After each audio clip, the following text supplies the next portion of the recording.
This video is sponsored by Card Kingdom. You can visit their store by using my referral link in the description below.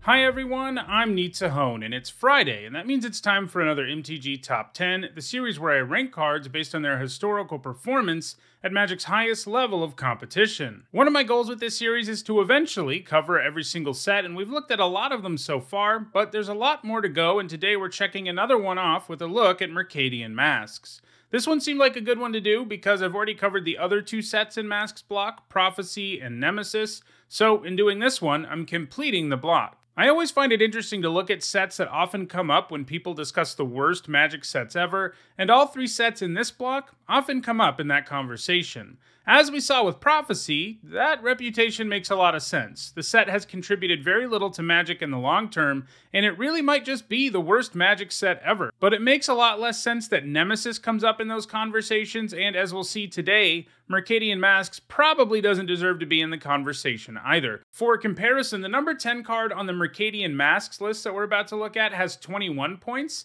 and that's 4 more points than the number 1 Prophecy card had. Mercadian Masques definitely suffers from coming right after Urza's block, one of the most overpowered blocks ever, so by comparison it kinda seems weak. Also, Prophecy being part of the block didn't help either. But the reputation of Masques as a weak set doesn't really stand up to scrutiny, as we'll see. There are many cards in Mercadian Masques that are still regularly played today. To be eligible for this list, a card had to receive its original printing in Mercadian Masques. In all, that means there were 309 cards in consideration for this list.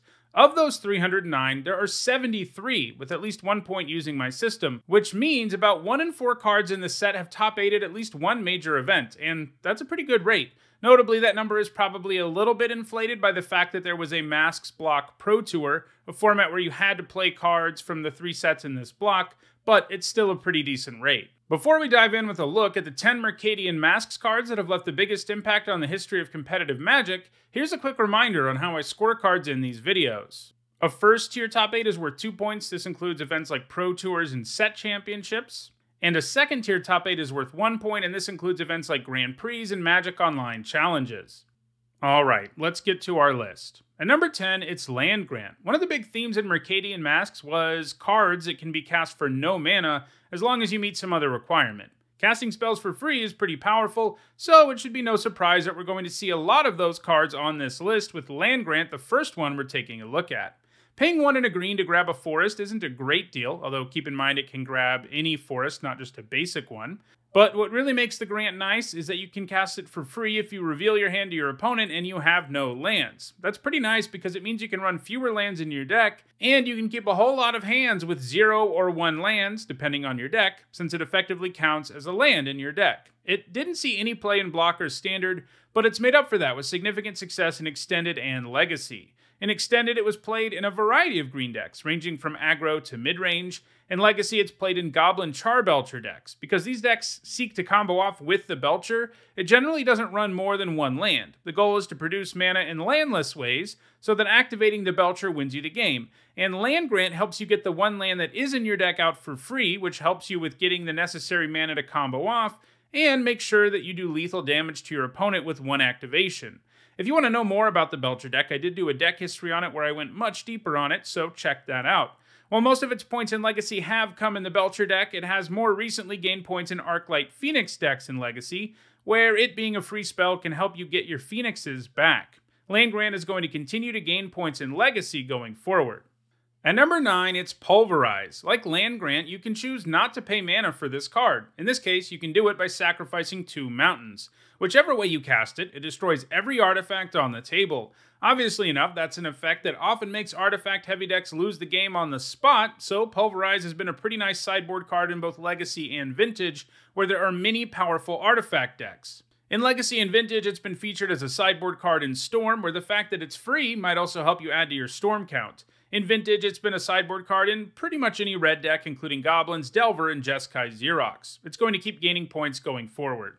At number 8, it's Dustball. Lands that are capable of blowing up other lands have a pretty good track record in Magic. They just do a great job of dealing with problem lands or disrupting the opponent. And sure, Dustball is no strip mine or wasteland, but it's still pretty nice. And actually, unlike those, it can blow up multiple lands, since it doesn't have to sacrifice itself to do it. You can just sacrifice any land, though it does cost mana. It started seeing play in Extended immediately after being printed, and it also did some work in Standard, and saw some play in Legacy too. However, it hasn't gained any points since 2017, as the formats where it's legal just have better options for lands that destroy other lands. At number 7, it is Squea, Goblin Nabob. Squea is great because he never stays in your graveyard, since he comes back to your hand every upkeep if you want him to. You can do this because it doesn't matter how he ended up there, you get him back every turn either way. As a result, he has mostly been used in conjunction with discard effects to make their downside pretty much non-existent, and he has been some important fuel for engines in some decks. The card it's been paired with the most consistently over the years is Survival of the Fittest, since you can simply discard Squea every single turn to search up whatever creature you want. It's been played alongside Survival of the Fittest in Extended, Legacy, and Vintage. More recently in Vintage, it's been played in Bazaar aggro decks, which seek to use Bazaar of Baghdad to draw and discard a whole bunch of aggressive creatures who can come back from the graveyard, and Squea fits in great because it gives you more fuel to discard to the Bazaar in situations where you don't want to discard some of your other cards. Bazaar aggro decks have really only emerged relatively recently in Vintage, and they've been pretty dominant decks, and that's good news for Squea going forward. At number 6, it is Unmask, another spell that can be cast for free. In this case, it's a pitch spell, which means the alternate cost involves exiling a card from your hand. Unmask lets you get a look at your opponent's hand, and they have to discard a non-land card. That kind of disruption is nice, especially when you can do it for free. It's especially nice for combo decks, since they can make sure the coast is clear ahead of going off without actually spending any of the mana they need to get their combo going in the first place. It's also pretty nice to use more generally to take away any important card from your opponent, like their combo pieces, or hate cards they've sided in. In Extended, it saw play in a variety of mono-black decks, both control and aggro, but it's seen the most play in Eternal formats. One of its more popular homes in both formats is Dredge decks that run almost no mana. They just focus on milling themselves out and then getting a win condition out of the graveyard, and Unmask provides a way to protect that plan that doesn't involve any mana. In addition, it also sees play in Reanimator decks, which can use Unmask to check to see if the coast is clear before bringing back a big boy from the graveyard. Like most of the cards on this list, it is going to keep gaining points going forward. At number 5, it is Snuff Out, another card that you can cast for free. In this case, as long as you control a swamp, you can pay 4 life, and you get a pretty nice removal spell. This saw some play in aggressive black decks in Extended, where getting a blocker out of the way for free was a great way to keep the pressure on your opponent. It's also gained points in Legacy and Vintage. In Legacy, it has most recently been played in Death's Shadow decks, where Snuff Out is particularly spicy, since it lets you get a blocker out of the way while also growing your shadow significantly. In Vintage, it sees play in a wider variety of decks, but mostly as a sideboard card. Pauper is where it's gained the most points though, and that makes sense, since in a format where only commons are legal, Snuff Out is simply one of the best removal spells around. It's going to keep gaining points in the future. At number 4, it is Last Breath. This is a removal spell that doesn't look that great at first glance, as 2 mana to exile only a small creature and give your opponent 4 life doesn't seem awesome, especially compared to things like Swords to Plowshares. And as a result, it's only seen play in formats with smaller card pools like Block and Standard or Pauper, where only commons are legal. But in those formats, it's been pretty nice. Most formats have cheap and problematic creatures, including recursive ones, and Last Breath deals with them completely, which is pretty nice. For example, in Pauper, one of the most played creatures is Stormbound Geist, and being able to deal with that entirely is a huge deal. It has also definitely been aided by being reprinted in more than one standard format, too. Last Breath is definitely getting points slower than most of the cards on this list, so it may get passed soon, but it's likely to stay on this list as a result of how useful it can be in Pauper. At number 3, it is Misdirection. This is another alternate cost spell that's a pitch spell, since you exile a blue card from your hand to cast it for free. It's a nice thing to be able to do for free, too. Your opponent might see that you're tapped out and decide to cast a removal spell, but you can still redirect it right back at one of their own creatures, which is pretty sweet. It had 2 top 8s at the Mercadian Masques Block Pro Tour, and it also saw some play in Standard in mono-blue aggro decks. In Extended, it saw play in blue-black based control decks, who could use Misdirection to protect their win condition. Eternal formats have been the most frequent home for misdirection though, which is usually a really good indicator of how powerful a card is. In both formats, it has been used to protect decks that try to win the game by quickly cheating a creature into play.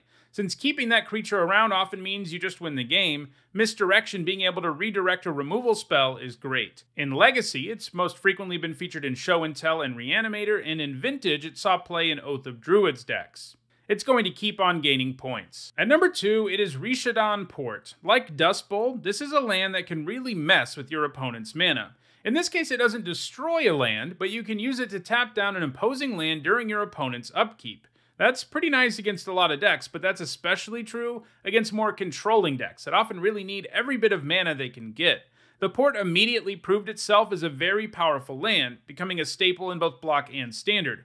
In Block, it appeared in all 8 decks to top 8 the Pro Tour, which led to it being banned in that format. It also had some impressive showings in Standard, including showing up in 7 of the top 8 decks at Worlds in 2000. It was also played a lot in Extended. Legacy, though, is where it sees the most play, and where it still sees play today. There, it is mostly played in 2 different decks. One of these is Death and Taxes, a disruptive aggro deck that runs creatures like Thalia, Guardian of Thraben. Rishadenport and Thalia go great together because your opponent now has to pay extra mana to do stuff, and the port makes it a lot harder for them to have that mana. The other deck it sees play in the format are lands decks, which are land-heavy decks that can tutor up ideal lands for given situations, and the port is one of the lands the deck can search up in the right matchup. It is still seeing a ton of play in Legacy today, and it's going to keep adding to its score.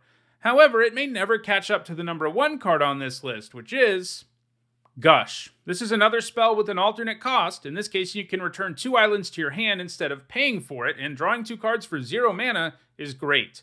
While it saw play in both Block and Standard, the other formats are where it's done the most damage, and that's especially true in Vintage.